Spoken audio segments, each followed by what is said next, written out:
For Christmas, my family used $3,000 of my money to book an upgrade in Hawaii, then told me to stay home at my sister's request. So, I evicted her and her husband from my rent-free house and ignore parents' pleas. My name's Lena. I'm 22. And last Christmas, my family planned a Hawaii trip, then used my $3,000 and left me behind. That was the night I stopped being the afterthought and started protecting what was mine. July was thick with heat when my younger sister, Sophie, raised her glass at Sunday dinner and announced, "We're all going to Hawaii for Christmas." Mom clapped like she'd just seen fireworks. Dad's smile stretched wide. Proud and easy.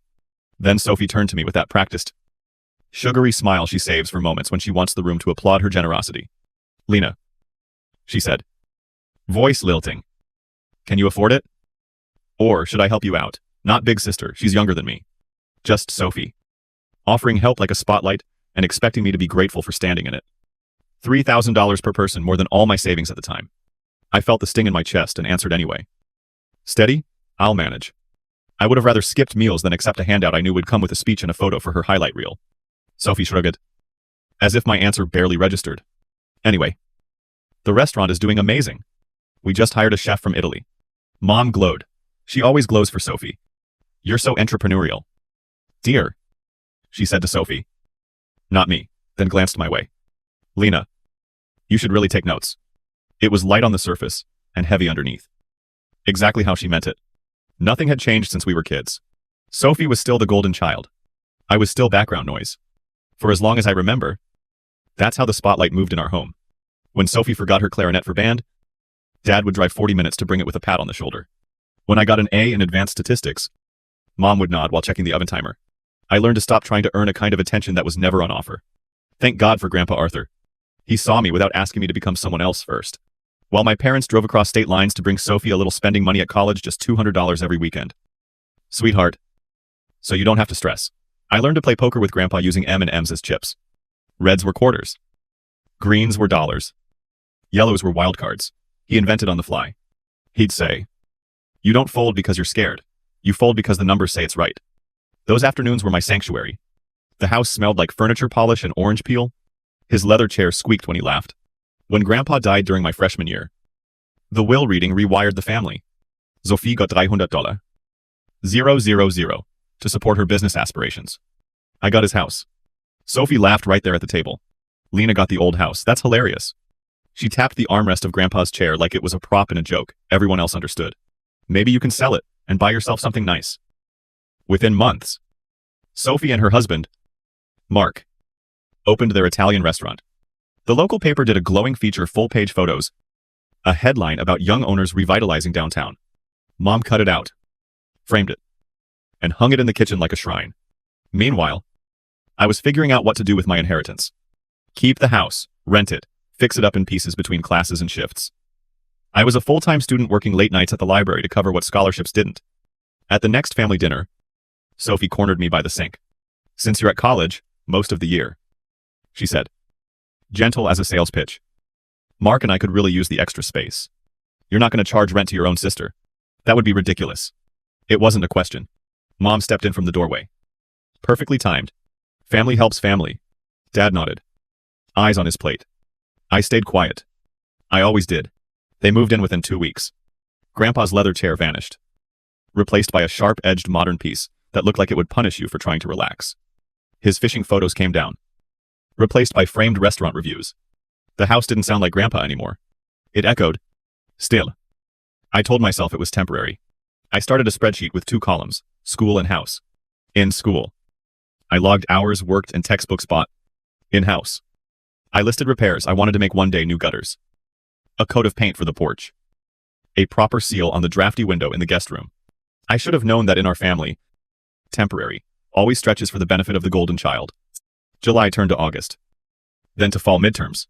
On quiet nights at the library, I'd pull up a stock photo of Waikiki just to keep moving. I picked up an extra weekend shift and walked to work to save bus fare. I tucked every tip from my cafe job into an envelope, dollar by dollar. I crawled toward that number $3. Ling ling ling.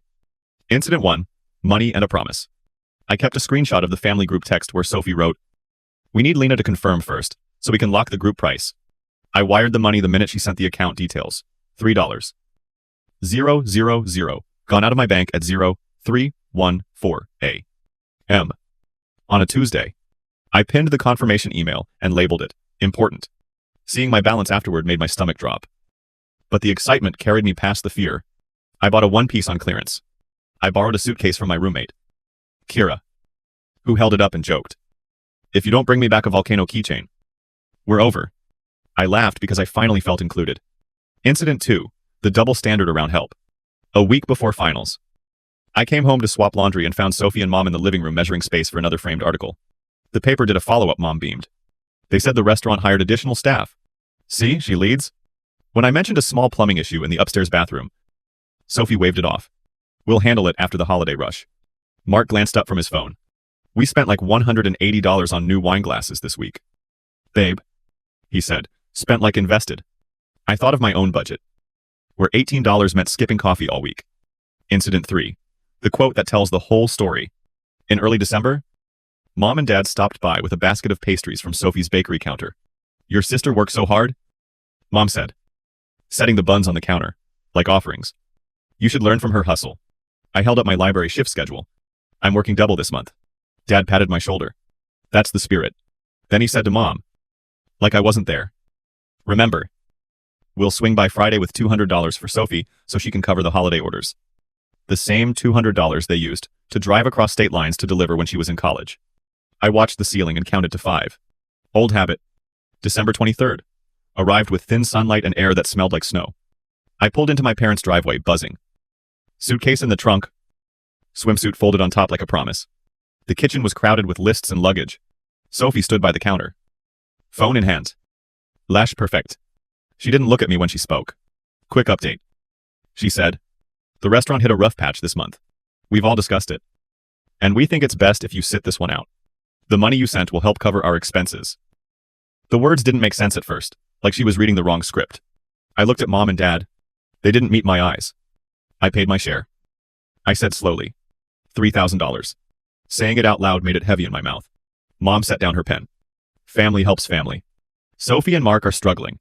The least you can do is be understanding. Dad inhaled. Then let it out. The kind of silence that means, don't make this harder than it needs to be. Something in me snapped back into place like a bone, finally setting. I should have known. For as long as I remember, when the problem needs a sacrifice, they look in my direction first. I kept my voice even. So, you're telling me I'm not going? Sophie finally turned. Smile small and polished. We'll send you lots of photos. You won't feel left out. I stood there. Heartbeat, slow and loud. And thought of Grandpa's M&Ms, clinking in a ceramic bowl. I heard his sentence about numbers. You don't fold because you're scared. You fold because the numbers say it's right. The numbers said, I had paid in full for a place at that table. And now my seat had been scraped back and carried away. I left with my suitcase still in the trunk. On the drive home, the sky was a gray lid, and the radio host kept talking about holiday travel delays. A part of me wanted to pull over and scream. Instead, I drove to Grandpa's house, my house, and sat in the driveway with the engine ticking. The porch light flickered the way it always had. Through the front window, I could see the harsh angle of that modern chair where Grandpa's leather had been. A framed magazine piece about Sophie's restaurant gleamed on the wall. I unlocked the door and stepped inside. The air was tidy, faintly perfumed. I walked room to room, counting steps to keep my hands from shaking. In the study, I opened the lowest drawer of Grandpa's old desk. Somewhere under a stack of yellowing receipts, a metal tin rattled. M&Ms. Old and dulled. Their colors softened by time. I poured them into a glass jar and set it on the mantel, where the fishing photo used to hang. A quiet, almost foolish memorial. A promise to myself. Later, I would learn they had booked an oceanfront suite $4. 000 for the week of Christmas. The same week I was told there wasn't enough money. I would see the receipt in a photo. The room reflected in glass. The price glowing on the hotel's site. For now, I stood in my house and listened to the furnace hum. Not again, I said to the empty room. Saying it out loud anchored it. My phone buzzed with a text from Mom. We'll talk when you've calmed down. One from Sophie, a palm tree. A heart. A sun. Then, we board early. Try to be happy for us. I set the phone face down on the shelf and watched the light drain from the window. There was a kind of quiet that feels like a knife being sharpened. I felt it then thin. Deliberate. The kind that says, this time, You don't wait for them to choose you. You choose yourself. They left at dawn. A parade of rolling suitcases and cheerful instructions shouted over idling taxi noise. I stood on the porch because standing inside felt like agreeing with them. Steam ghosted from their mouths in the cold. Sophie leaned out the window. Phone already angled for a departure selfie. I'll send you lots of photos. She sang. As if that were kindness. Mom waved like she was on stage. Dad gave me the look that means don't start.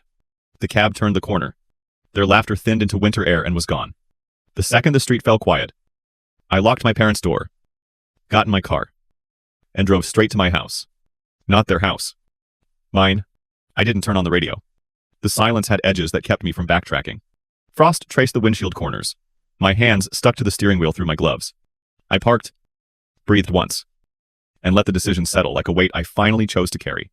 Inside, the rooms were museum neat in a way that dared you to touch anything.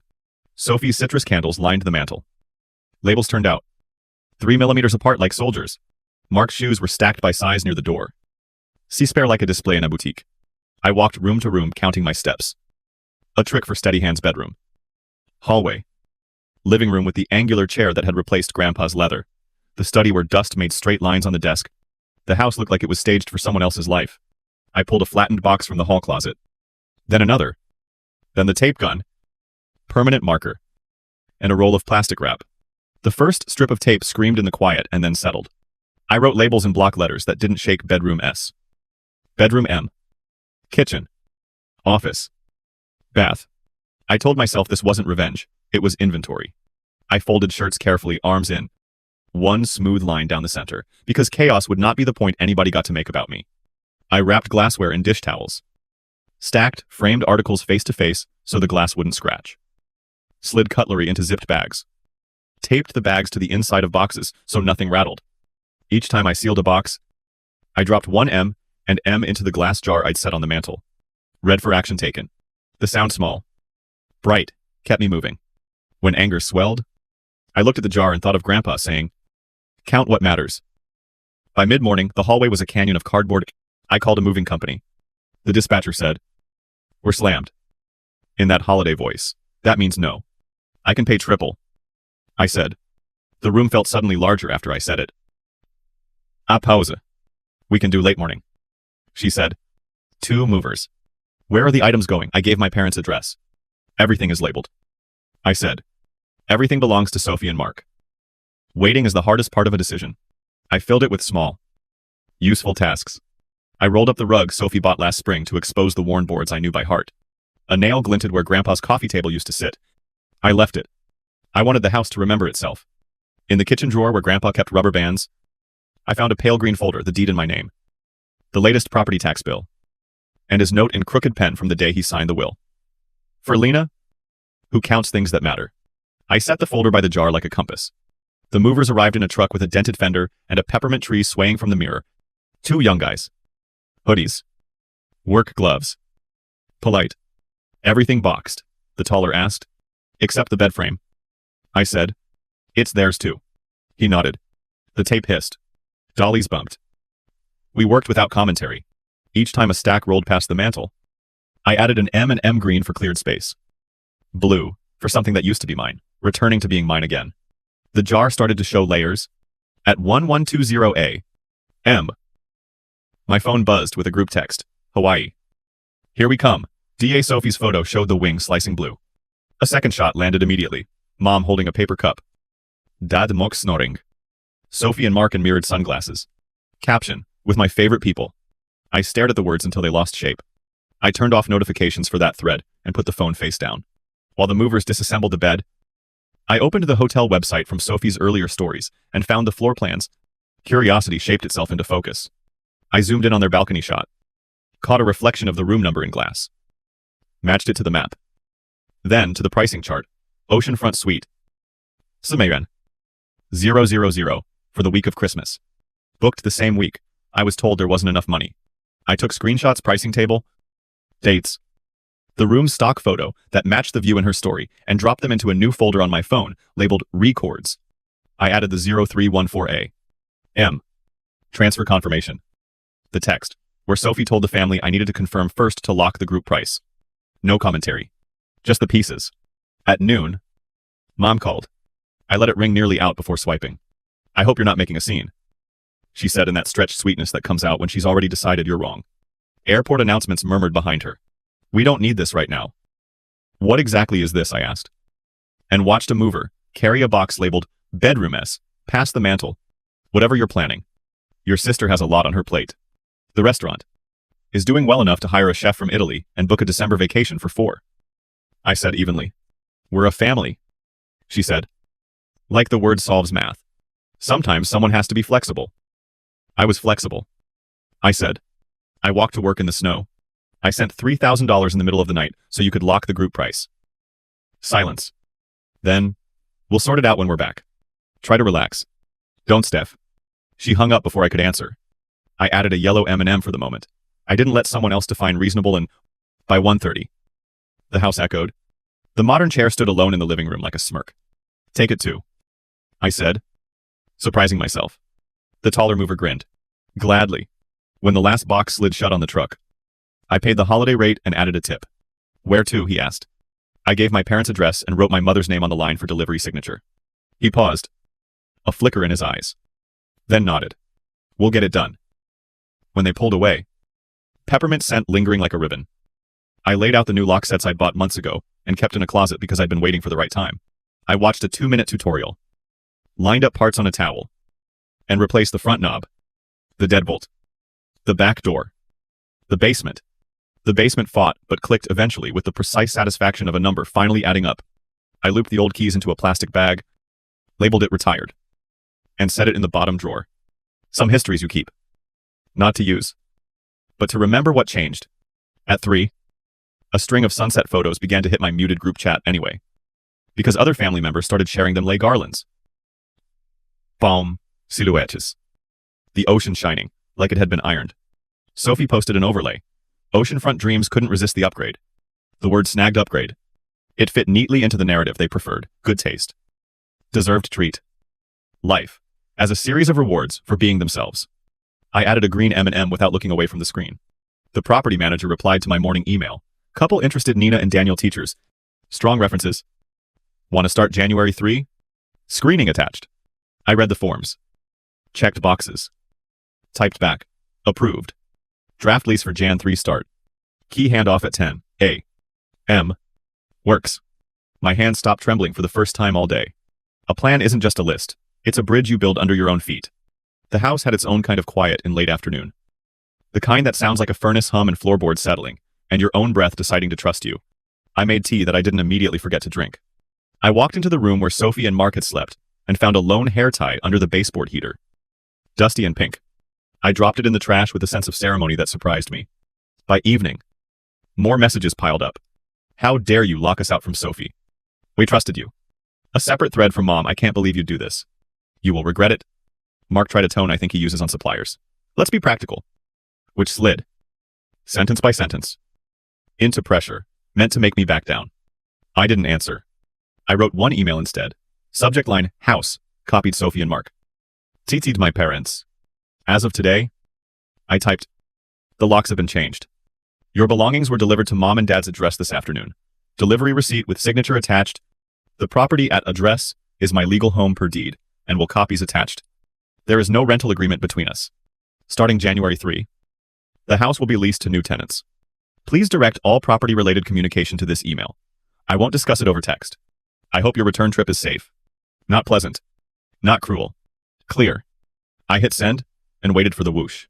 It came, followed by the familiar ping from Mom's phone through the walls of my memory, even though we were miles apart. Nina. Dad called. He skipped hello. This is not how family operates, he said. Voice calm in that way. That often meant I was expected to absorb the shock for everyone. Maybe it is how our family operates. I answered. Someone's crisis becomes my responsibility. Except this time, the crisis was planned. He inhaled. Planned is a strong word. Things got tight in December. The restaurant booked a suite. I said. A very specific suite. He fell quiet long enough that I heard waves through his phone. We'll be calmer after the holidays, he said finally. We can fix it when we're back. You can't fix a choice by waiting, I said. You can only hope the person you hurt forgets. He sighed. Your mother is devastated. She had a pen in her hand when I was told I wasn't going. I said. She wrote a list. After we hung up, I wrote the call's time and gist in a notebook. Not to weaponize later. To resist the story editing that happens when people are embarrassed. Near 10. Mr. Alvarez knocked lightly and held out a bag of oranges from his backyard tree. Thought you could use these, he said, eyes flicking to the new lock. Then back. Everything okay? Getting there, I said. And meant it. He nodded. My wife used to say houses remember who stands up for them, he said. Almost sheepish. Seems like yours will. I set the oranges next to the M&M jar. The colors echoed. I laughed in spite of myself. He smiled like the house had just exhaled. That night, the final volley of texts hit like a hailstorm. 47 missed calls. Over 100 messages ungrateful. Selfish. Open the door now. I read each one slowly on purpose. Not to soak in hurt, but to make sure I wasn't inventing it. With every message, I dropped one candy in the jar. Red for rage. Blue for boundary. Green for proof. Yellow for relief that followed the choice. The jar climbed toward half full. A small, silly, perfect ledger. Just before midnight, an email from the property manager landed. Lease drafted. Please review. Tenants can do key handoff Jan 3. 10 a.m. I signed electronically, sent it back, and placed the spare keys on the kitchen table, like a promise I finally intended to keep to myself. I slept on the couch under a blanket that smelled faintly of cedar. At 3 a.m., I jolted awake. Heart punching. Convinced I'd forgotten some essential step. I walked the perimeter in socks. Palm to each new lock. Counted window latches. Checked the basement door twice. The house breathed with me, pipes cooling. The refrigerator clicking off. The clock ticking softly on the stove. I stood at the mantel and held the jar up to the lamp. The colors glowed. The layers were not perfect lines. They tilted and drifted. Like sand after a tide. That felt right. Morning would bring a new wave calls. Accusations. The word cruel, polished to a shine and thrown like a coin. Morning would also bring coffee. Emails. Paint chips for the bedroom. A checklist for handoff. I set the jar down gently. Switched off the lamp. And let the house go dark in the comfortable way places do when they know who's staying. Outside. Somewhere far off. Waves did what waves do arrive. Leave. Arrive. I didn't need to see them to believe it. Morning arrived like a quiz I finally felt ready to take. I made a list at the kitchen table, short lines. FERP's first change remaining locks. Inventory. Email property manager. Notify insurance. File screenshots. The M&M jar sat by my elbow, like a tiny scoreboard. I added one blue piece for the plan itself. A quiet way to steady my hands.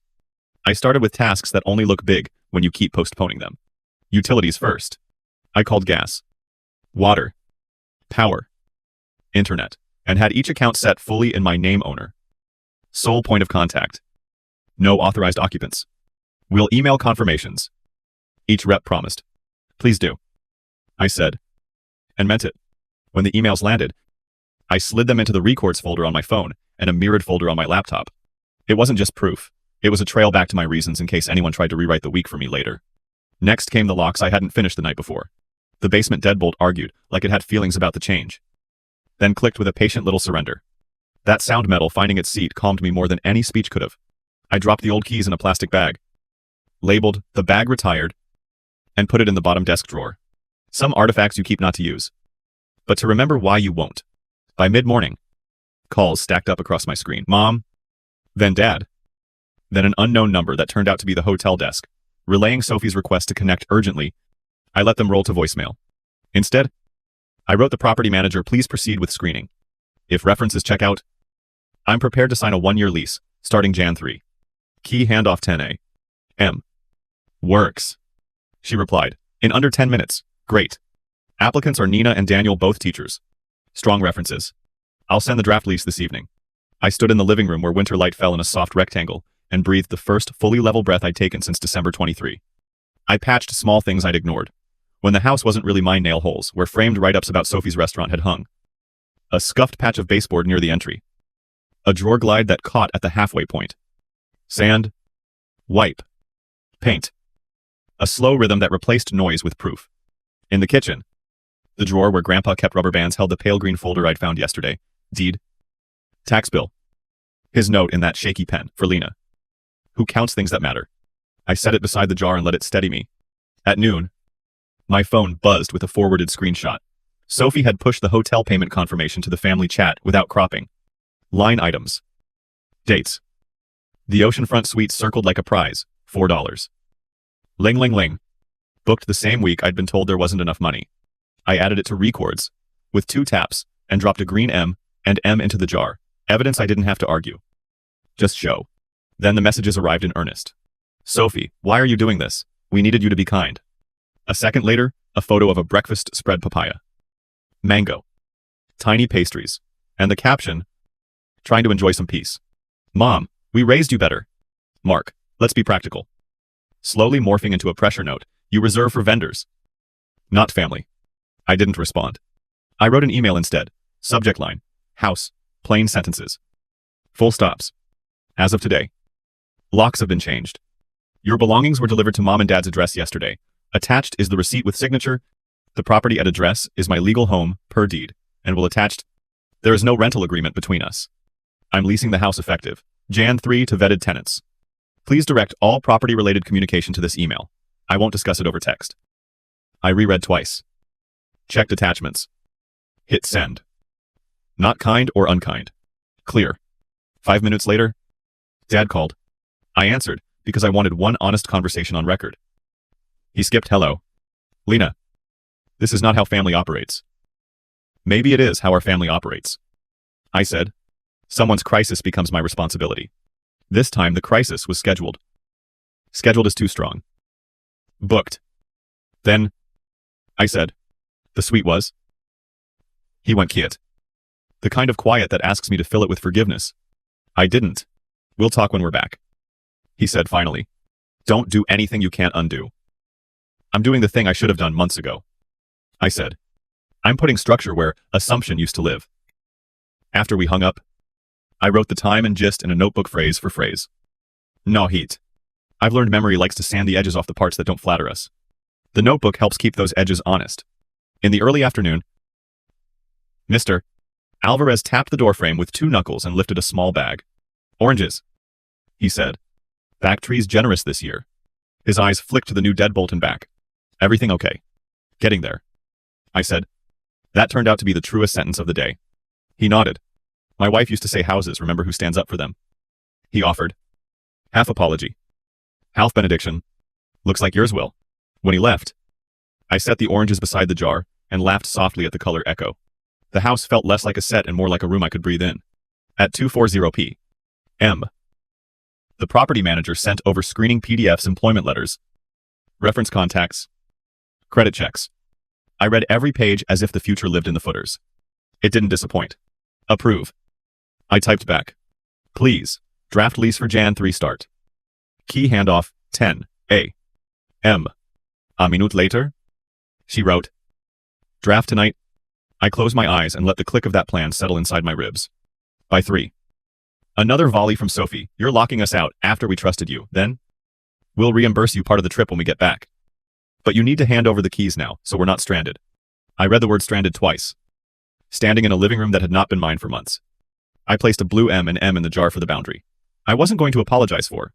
Mom called and went straight to scolding. Where are they supposed to live? Her voice went thin at the top like it had to stretch to reach indignation. It's winter. They can live with you. I said. The boxes are already there. You're cruel. I'm clear.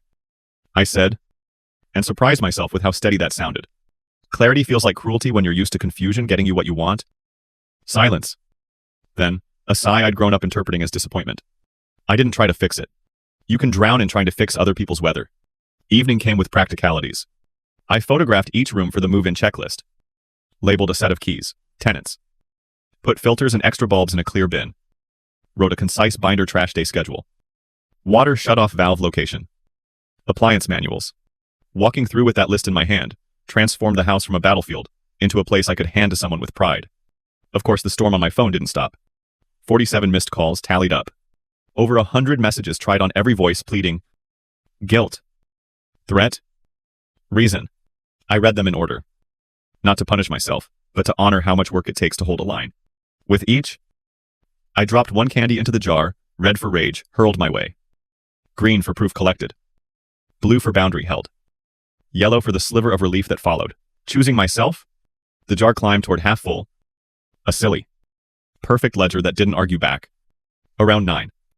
Dad texted a single line. "We can fix this." I wrote back, "Fixing starts with acknowledging what happened." Then I put my phone in a drawer and sipped lukewarm tea that still tasted like victory. Before bed, I wrote a letter to future me and dated it. "You did this because promises matter. Because fairness is not the same thing as harmony. Because a home is not a revolving door for disrespect dressed as need. If you second guess yourself later, read the records folder and remember the feeling of the deadbolt sliding into place. The relief of the plan. The way the room sounded. When it finally echoed only your breath." I tucked the letter with Grandpa's note in the green folder. The furnace hummed. The fridge clicked.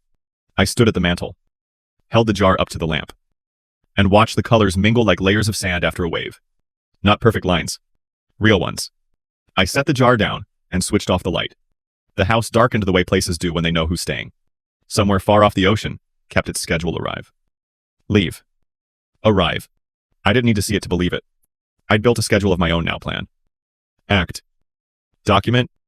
Rest. And for the first time in a long time, I did the last part without bracing for impact. New Year's Day started with my phone buzzing itself toward the edge of the nightstand. I let it vibrate onto the rug and kept staring at the ceiling until the kettle clicked in the kitchen. 27 missed calls turned into 39 while the water warmed. The house held the kind of early morning quiet that makes every decision sound louder. At 8:12 a.m., Mom stopped calling and left a voicemail. I pressed play because persistence like that means the script has changed. "Lena," she said, breath tight. "Why are Sophie's things in our living room? The locks at your grandfather's at your house don't work. Did you change them?" Someone near her whispered. "Put it on speaker." And the message ended without goodbye. I set the mug down and looked at the M&M jar on the mantel. The colors had settled into thin layers overnight.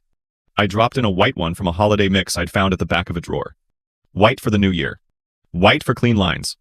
When Mom called again, I answered. "Yes," I said, before she could begin. "I changed the locks." "On a holiday?" she asked, as if timing were the grievance.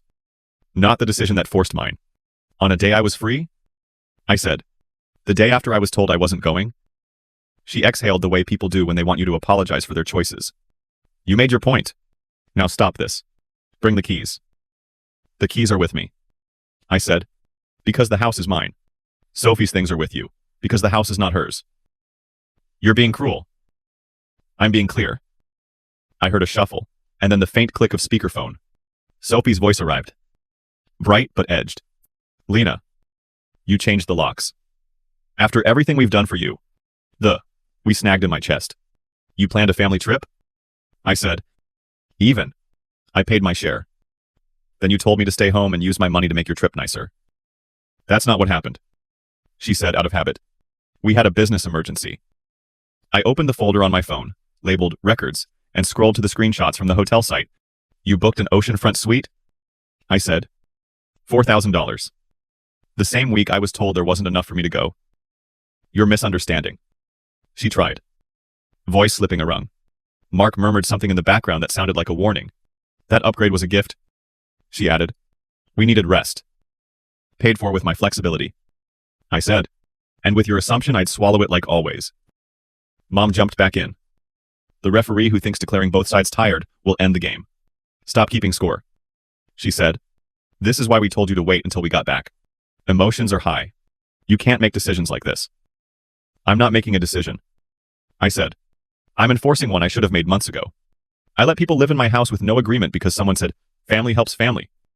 And I hoped I wouldn't notice that it only goes one way." "Enough." Mom snapped. The word she uses to fold a discussion in half. "Bring the keys today." "No," I said. It came out gentle. Factual. "I've approved new tenants. They move in next week." "You..." "What?" Her voice cracked. "A 1-year lease." I said. "January 3rd. Key handoff at 10. Sophie gave a short laugh that had no humor in it. "You're bluffing." I forwarded the lease draft and screening approvals while we were still on the call. A second later, I heard Mom's phone ping on her end. "Check your inbox," I said. "And the moving company receipt with your signature is attached too, since we're being practical." Papers rustled.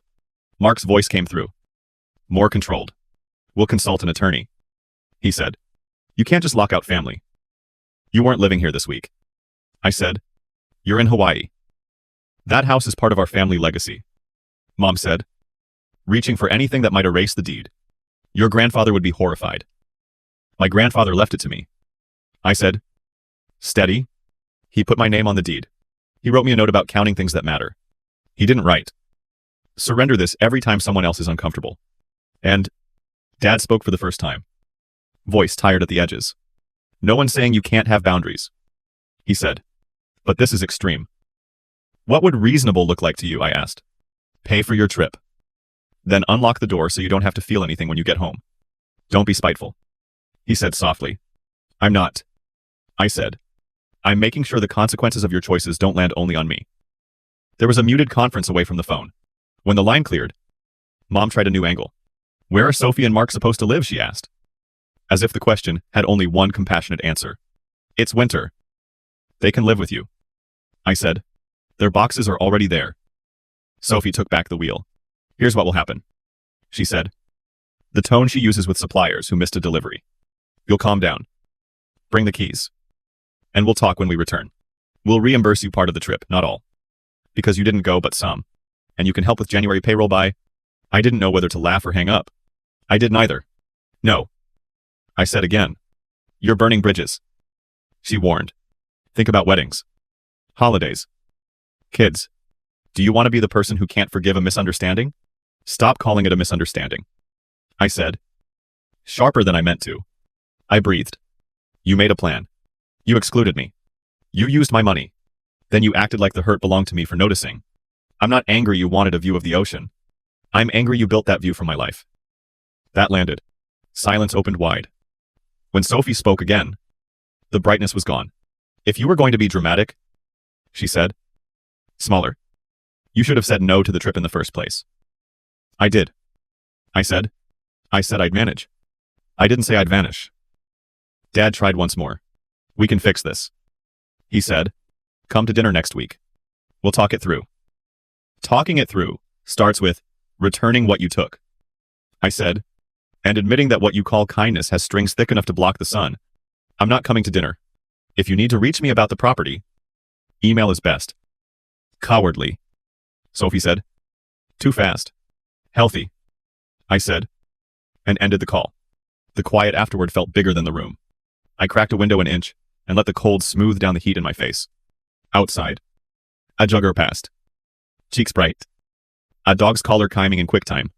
Somewhere, a neighbor's wind chimes found a single note and held it. Then the flood began in earnest. 47 missed calls by noon. Over 100 messages. Trying on every tone, pleading. Scolding. The brittle outrage that vibrates like an overstrummed string. Ungrateful. Selfish. Open the door. I read each one slowly. Not to marinate and hurt, but to make sure I wasn't inventing it. With every message, I dropped a candy into the jar. Red for rage sent my way. Blue, for a boundary held. Green, for proof. Yellow, for the strange relief that followed, choosing myself. The jar rose toward the halfway mark, a small, silly ledger that didn't argue back. Between the pings. Life kept going. The property manager confirmed lease finalized. Key handoff, Jan 3. 10 a.m. Mr.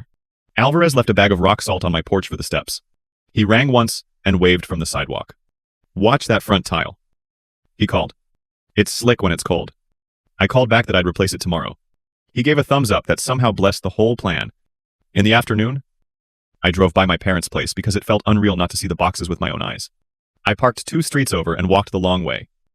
Through their window, I saw towers of cardboard, neat and labeled in my handwriting. Mom stood with a roll of tape, reading a label like it had instructions for the next hour of her life. Dad carried flattened boxes to the garage. I didn't ring the bell. I turned and walked back to my car. The cold airing out thoughts I didn't need. Back home, I sat in Grandpa's chair and thought about the phrase people use when they're trying to shrink a rupture into a wrinkle. Let's not make a big deal. But this was a big deal. Not because of a vacation. Not even the money. But because of the habit beneath, both the habit of assuming I'd bend far enough to become a bridge. At sunset, my phone buzzed one last time. A photo from Sophie. The ocean turning violet. Caption, I hope you're happy. I typed and deleted. Then I sent nothing. Instead, I wrote one final email to the family thread. I won't be reviewing texts. For property matters, email only. Tenants move in Jan 3 at 10. M. I'll be there for the handoff. I'm unavailable for calls, unrelated to logistics. I placed the phone face down and listened to the furnace, start its soft hum. The house warmed. Settled. I picked up the jar and shook it lightly. The colors shifted and clicked a sugar applause, and then stilled. I set it back where the fishing photo used to hang and made a simple dinner. After dishes, I wiped the counter, folded the towel over the sink, and sat in the living room with the lights off, letting the room be a room. When I turned off the last lamp, the window held a square of night. Somewhere far away, waves kept folding themselves into shore. Indifferent and steady. I didn't need to see them to know. I had drawn a line that wouldn't wash away just because someone called it a tide. January 3rd arrived, clean and bright. The kind of winter morning that makes everything look newly drawn. I woke without an alarm. Brewed coffee I actually drank. And opened the front curtain so the house could see who was coming. The M&M jar sat on the mantel like a small lighthouse, colors layered from bottom to top. The story told in sugar. I added one white piece for the day ahead. Not a warning. A marker. This is where something starts. At 9:58 a.m. A gray sedan eased to the curb. A woman stepped out, first dark hair in a low ponytail. A canvas tote bumping her hip. The man with her locked the car and looked up at the windows in a way I liked immediately, he noticed. But didn't presume. Hi, he said when they reached the porch. Nina and Daniel. We're a little early. Right on time, I said, handing over the key ring, 2 new brass keys on a simple loop. Welcome. We did the tour with quiet care. I showed them the freshly patched wall. The bedroom I'd painted the color of warm paper. The way the living room filled with light between 2 and 4. Nina crouched by the heater and nodded. This will be perfect for grading. Daniel pointed at the old photo above the mantel. That your grandfather?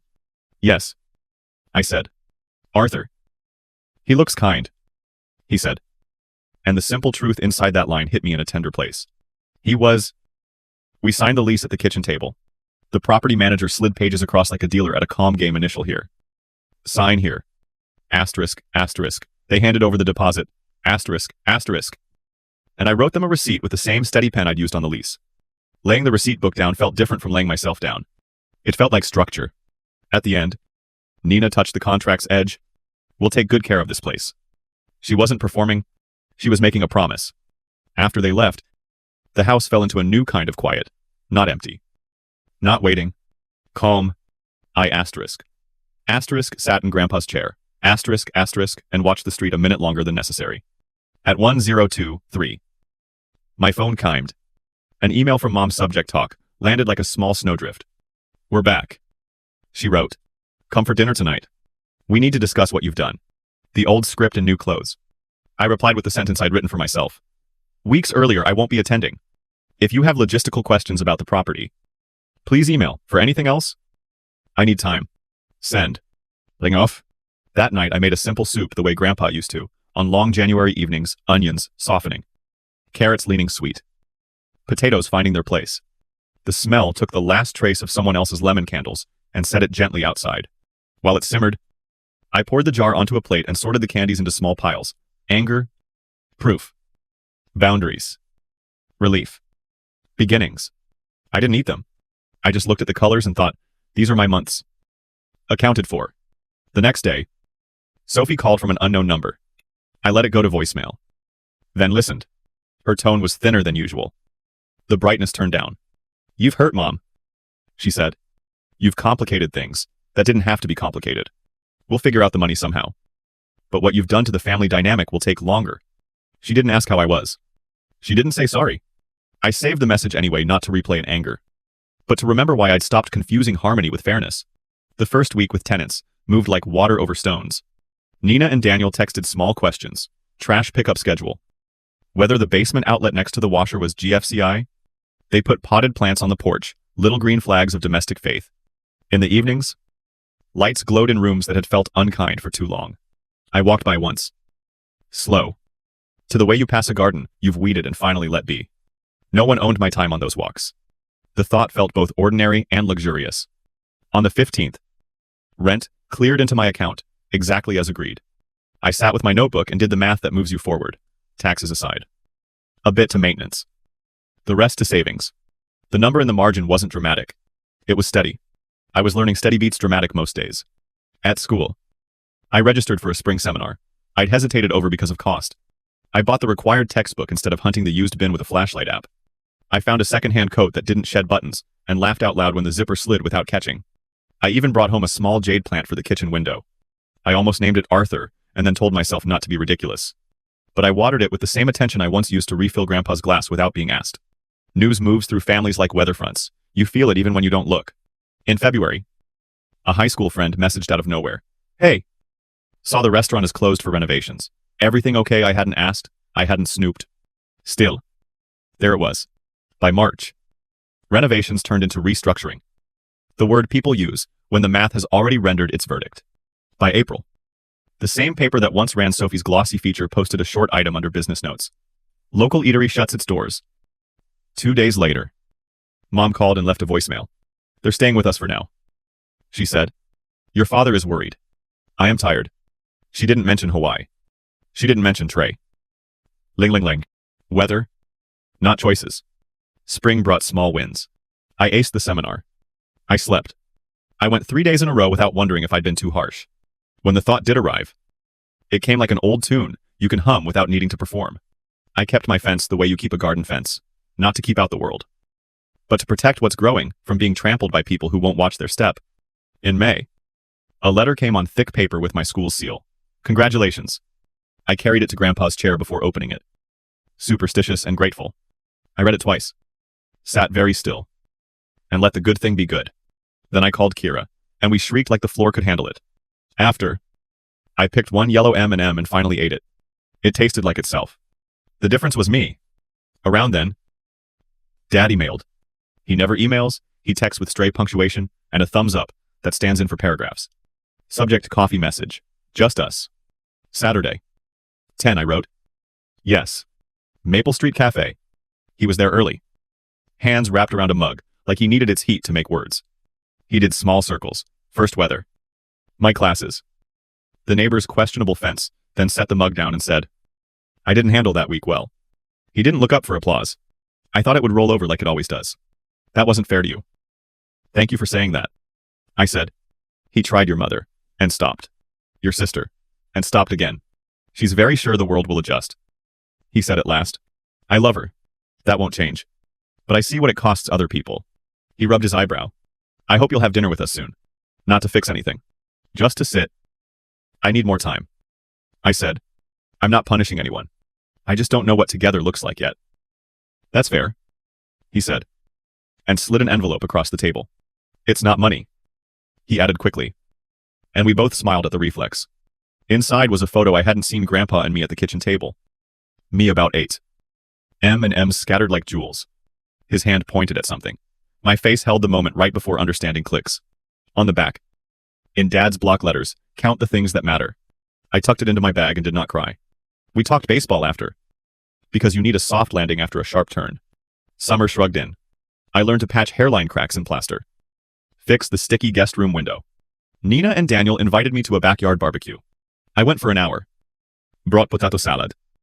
Left before the sun dipped to the angle where goodbyes tangle.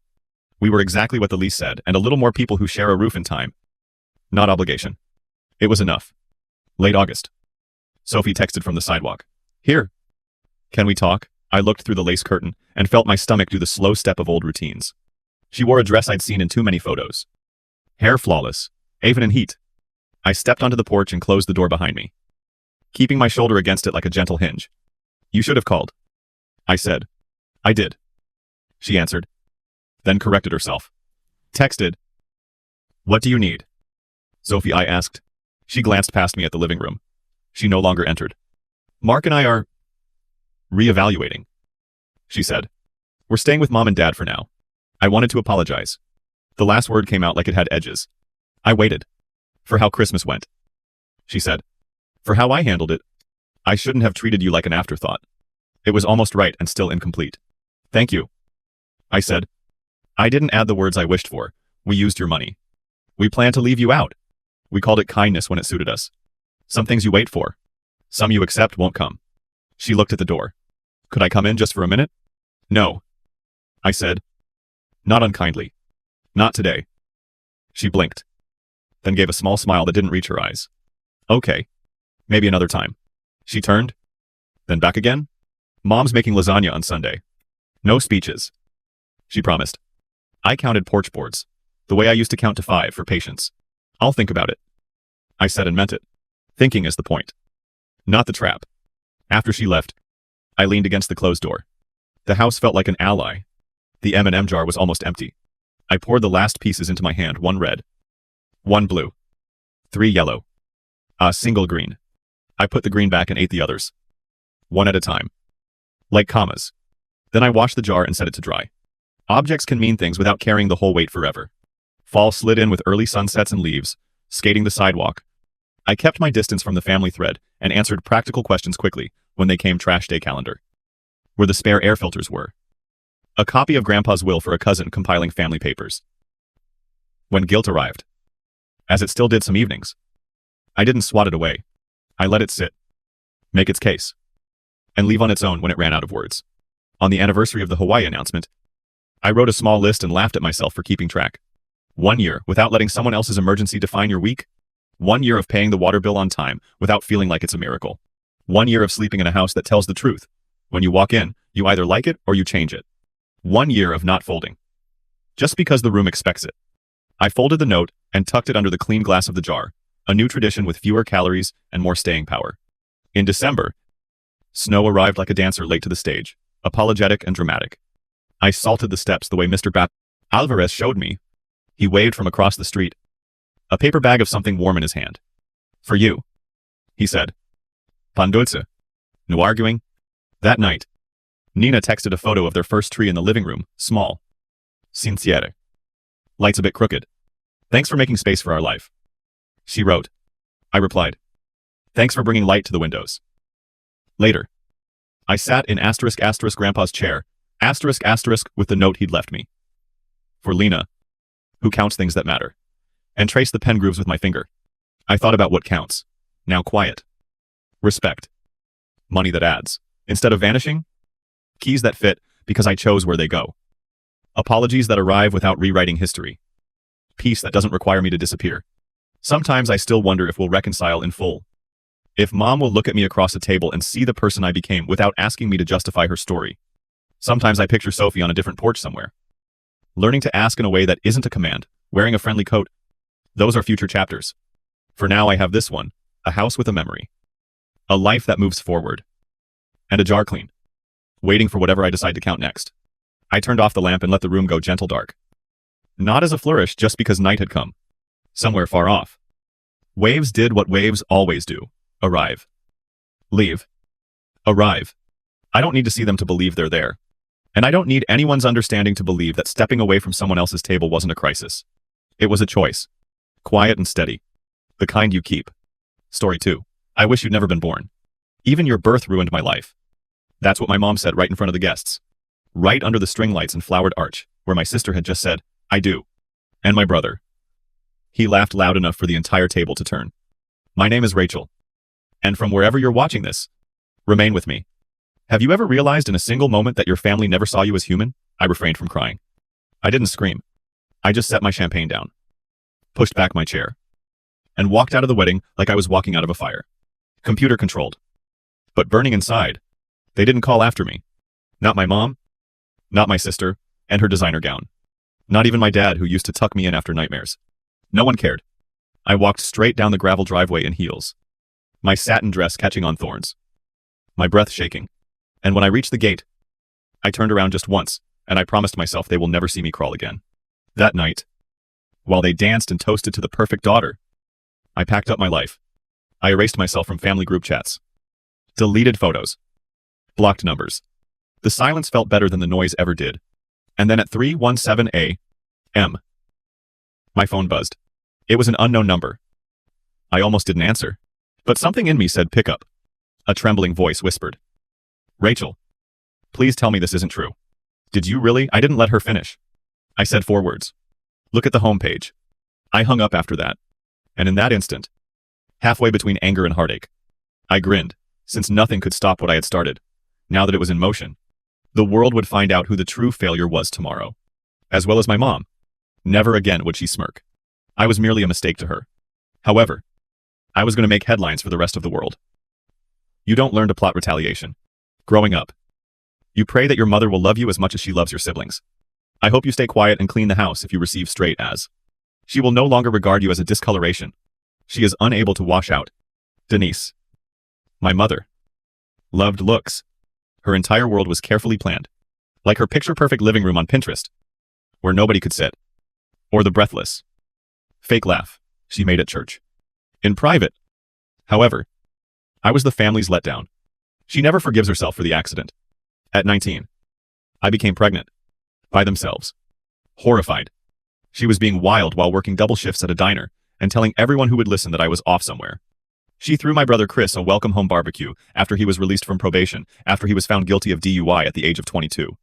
I didn't break. Though. I created my own life. I gave my daughter Lily a loving upbringing.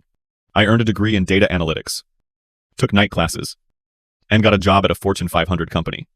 However, I remained the girl who destroyed her life in their eyes. The wedding wasn't the last straw. It happened a week prior to the ceremony. My business was being bought out. I had been working on a project in secret for 3 years. So I was the only one not in a panic. An AI-powered tool for real-time financial fraud detection. The board offered me $4 million to stay on and develop it solely under their brand after my manager presented it to them. I had kept it a secret. Not even Lily. Until the ink dried. I wanted to keep it to myself. However, I then made a mistake. I told the bride. The golden girl. My sister Jenna. I reasoned that she might notice me if I shared something genuine. She vowed not to speak a word. She expressed her pride in me. Gave me the same hug she gave me as a child. I heard my mother laughing on the phone 2 days later. Rachel is absurd. She believes she created $1 million invention. Even balancing a checkbook is beyond her capabilities. I realized then that the wedding had never been about love. I was the target of a joke on a stage. They were unaware, however, that I had already prepared my departure. And he set it all off when my mother made fun of me in front of those string lights. They believe I left in silence. They don't know. I carried the detonator as I left. When I got home that evening, I didn't cry. I opened my laptop, poured a glass of wine, and removed my heels, which were still resonating with laughter. I wasn't broken. Despite their belief that I was honing my skills. 2 years ago, I started a digital trail. Every petty slight, every whisper about me in emails I wasn't meant to see. Every time my mother rerouted money from Grandma's trust into Chris's failed businesses, I backed it all up. From Jenna's backdoor job placements to Chris's shady crypto scam that had quietly defrauded 3 families at our church. I wasn't just building tech. I was building leverage. And the real kicker, I never left the family group chat. I just needed it. So I saw it. The photogenic posted hours after the wedding. Me cut mid-walk back. Turned, captioned when the family screw up. Makes a dramatic exit face with tears of joy. Chris commented, probably going to cry into her broke girl wine. My mother responded with 3 crying laugh emojis. I didn't answer. Instead, I started forwarding files. The first went to a private investigator I'd already vetted, someone skilled in financial forensics. The next batch to a journalist friend I'd met through work. One who was itching to do a piece on corruption, hiding in perfect suburban families. Then came the anonymous tip to the IRS, and the final move. I changed the password on the shared Dropbox folder Jenna and I had used to collaborate on her wedding slideshow. Why? Because the final file, the one labeled Vows and a Final Data Movie, wasn't what she thought. She'd uploaded the wrong video weeks ago. A screen recording a call between her and Chris, where they joked about screwing me over. Where Jenna said, let her drown in her spreadsheets. She'll always be trash with a pretty resume, where Chris called Lily my daughter. The oops, baby with bad hair. I kept that file quietly until the moment was right. And oh, that moment was coming because 2 days later, Jenna sent a mass text. Hey fam. Wedding rewatch party at our place this Saturday. 2 hearts. My fingers shook with something dangerous. Not fear. Purpose. IRSVP, yes. Then I sent the file to the AV guy she'd hired. The one whose sister I'd mentored last year. And I told him, play this first. Let them gather. Let them sip champagne. Let them lean in close. Because the truth was about to hit like a wrecking ball through their glass house. Saturday came cloaked in sunshine and smugness. Jenny's condo was packed. Lace garlands still dangled from doorframes. The words "Forever Starts Now" shimmered in gold above a rented projector screen. Everyone had their phones out. Drinks in hand. Faces full of post-wedding glow. They hadn't seen me yet. I stood in the back by the patio doors. Wearing black. Jenna squealed. Arms wrapped around Mom, who wore the same pearls that she used to say was for her real daughter's big day. Chris was pouring mimosas. Laughing loud, like someone who'd never been afraid of karma. I tapped the heavy guy on the shoulder and handed him the flash drive. He blinked once, then nodded. He didn't need reminding. He remembered how I helped his sister get her first coding internship when no one else believed in her. He remembered the long nights I stayed on Zoom teaching her Java. Now it was showtime. The lights dimmed. People clapped. Jenna clinked a glass and giggled. Okay. Y'all get ready to cry again. Best day of my life. Incoming. They expected slower walks and teary vows. Instead, the audio hit like a gunshot. Jenna's voice crystal clear. Let her drown in her spreadsheets. She'll always be trash with a pretty resume. Gasps, real sharp ones. Chris's laugh followed oily and cruel, and her kid that oops baby with the messed up curls. Poor thing's going to look like her loser mom. Dead silence. Someone dropped their drink. I didn't blink. The video kept rolling. The two of them sitting side by side. Mockingly mocking Lily. Chris calling mom a pro at playing victim. And Jenna giggling. She'll guilt trip me into giving up that trust money eventually. Just wait. I watched my mother's face crumble. Her glass slipped from her hand. Shattered. Jenna shrieked. Lunged for the projector. Too late. The damage was done. Like poison sprayed on roses. No, taking it back. The room turned. Uncles. Aunts. Family. Friends. The same ones who'd clapped when mom made her speech at the wedding. Now stared in horror. Me, I stepped into the light. It was only then that they saw me standing tall. With a steely spine and a betrayed heart. When I said that, my voice remained steady. I learned how to keep quiet from you. However, I unlearned it. Jenna's face turned completely white. Chris stumbled over the word context. Just as her phone rang, Mom opened her mouth and shut it. The whole room leaned in as she looked down. Froze. And then whispered the words, "This isn't possible." However, it was. And that was just the beginning. She let the phone drop. Like a warning bell. It clattered against the marble floor. I remained motionless. I didn't have to. The damage was doing the talking. As the video came to an end, the voice on the other end continued to reverberate from the screen before fading into silence. It was so quiet that you could hear footsteps 2 rooms away clicking on the kitchen tiles.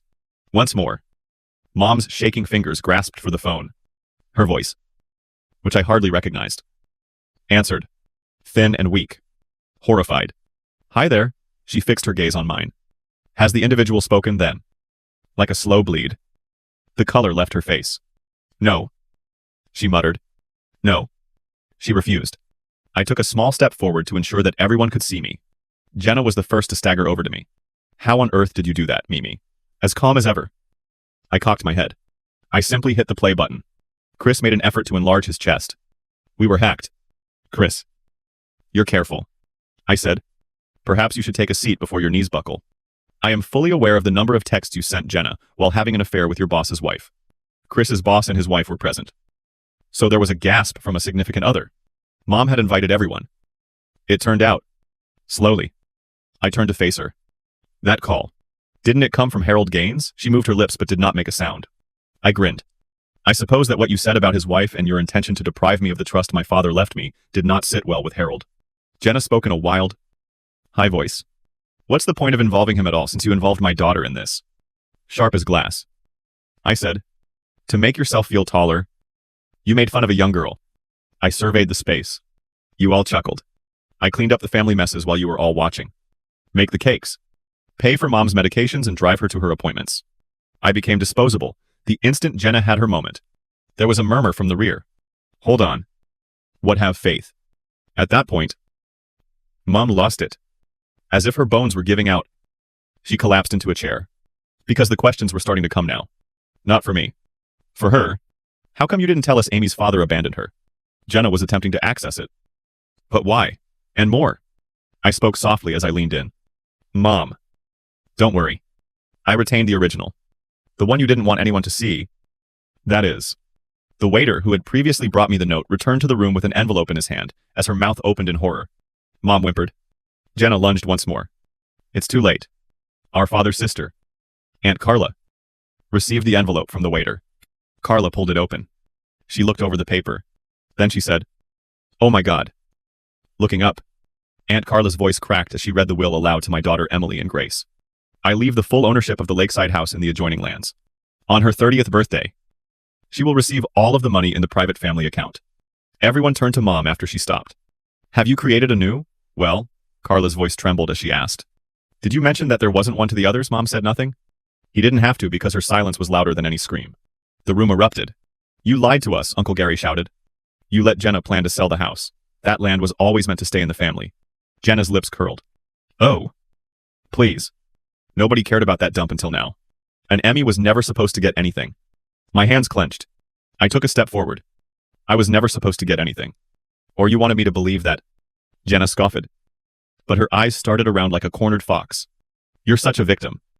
Emmy. You always were funny. I said. That's what you said in the video right before you called Mom a useful tool for manipulating me. Gasps. Again.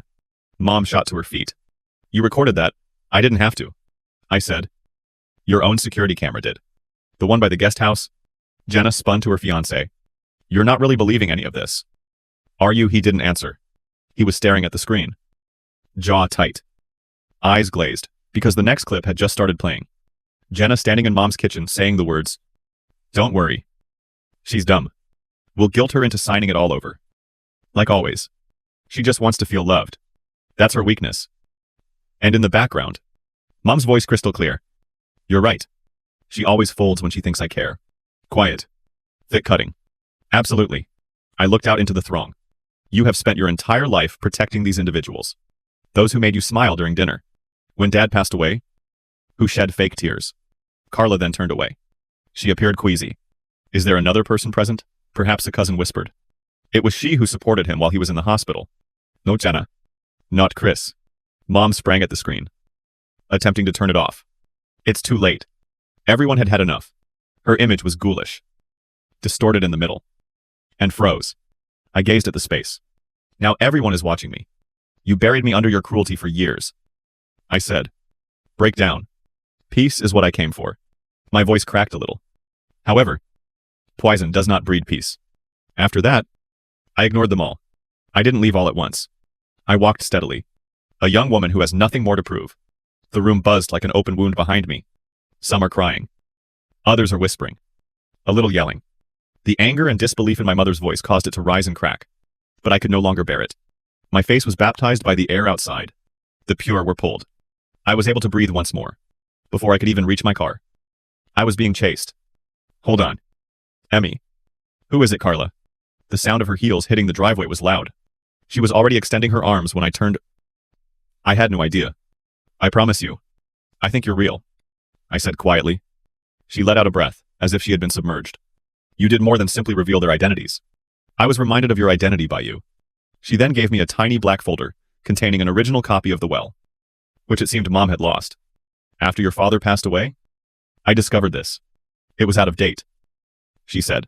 I apologize. I took her word for it. I tightened my throat and blinked hard. Why now? I inquired. Since you become complicit when you remain silent. I will no longer be complicit. That's how we stood for a while. After being played by the same queen on the same board. Two women ultimately made the decision to switch roles. I gave her a hug because she needed consolation. Not because I did. Then, though I didn't go home. I got into my car and drove. Only one stop remained. When I pulled up, I saw the old hospital where Dad had spent his last days. I was remembered by the front desk nurse. She gave him a little envelope. She said, I was instructed to give you this. The day before he died. Your dad gave it to us. I opened it. My hands trembling. It contained a brief note written in Dad's distinctive handwriting. I've always thought of you as my favorite symphony. Beautiful. Loud. And hard to ignore. The signed deed to the house was folded underneath it. Observed. Notarized. He had never wished for me to struggle for it. I had already received it from him. He simply knew that without a war, they would never give it to me. I smiled for the first time in a very long time as I pressed the paper to my chest. My retaliation wasn't finished yet. Though, the morning would bring that. I arrived at the county records office by sunrise. 10 minutes following the opening. The reception desk woman. Bless her heart. Janine slid the ownership documents across the counter and stamped the last page. She said, Congratulations. Miss Emerson. Officially. The property belongs to you. Not to us, or the families. My own. I had parked directly in front of the house by 11 a.m. At one point, I was told that I was not welcome in the same home. According to my mother, I was not authorized to enter the house where my name was. Whispered like a curse in the corridors that I assisted in repainting. I didn't use a key this time. Weeks ago. I changed the locks. Rather. I waited while ringing the doorbell. Mom still held the phone as she answered. Mascara emerged from the public unraveling last night. Behind her eyes. Bloodshot and hungover. My brother smelled of stale shame and stale whiskey. Lifting her chin like a queen who feared the peasants would bow. She said, "I assume you're here to apologize." I gave her an envelope. "What is this, a notice of eviction?" With a steady voice. I answered, 60 days. I'm being giving. Her face broke. "I own this house." "No." I interrupted. "Dad owned it. It's mine now." I demonstrated the act to her. Signed. Stamped. Legal. And I'm not interested in cohabiting with people who'd sell my soul just to hear applause. She stumbled backward like I'd struck her. "You're doing this to punish us, no?" I said, stepping into the doorway. Light behind me, like the scene from every redemption movie you've ever watched. "I'm doing it so I can finally live in peace. And so you can finally sit with everything you tried to bury." My brother tried to speak, but I silenced him with a look. "I don't need revenge." I whispered. "I became everything you said I'd never be. That's justice enough." Then I walked away. I refrained from crying. I didn't turn around. Some people wait a lifetime for someone to come save them. But I learned something they never did. Sometimes you don't need saving. Sometimes you are the storm.